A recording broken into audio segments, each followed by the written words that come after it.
गुरुवारी मध्यरात्रीनंतर राजेंद्र नगरातील 3 घरांना आग लागली।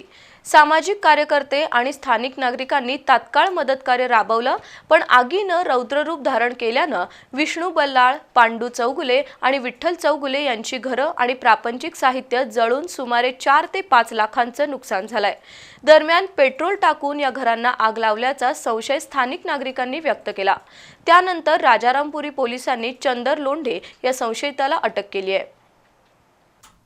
कोल्हापुरातील राजेंद्र नगर इथल्या झोपडपट्टीतील दत्त मंदिरामागे गुरुवारी मध्यरात्री अचानक आग लागली।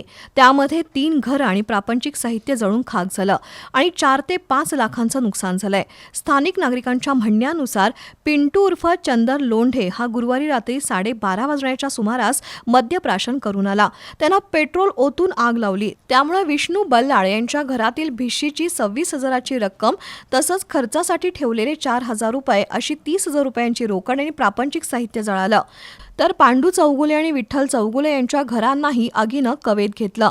या परिसरातील सामाजिक कार्यकर्ते संग्राम निकम, लाला भोसले, विक्रम कांबळे यांच्यासह स्थानिक नागरिकांनी ताबडतोब घरातील सिलेंडर टाक्या हलवल्या।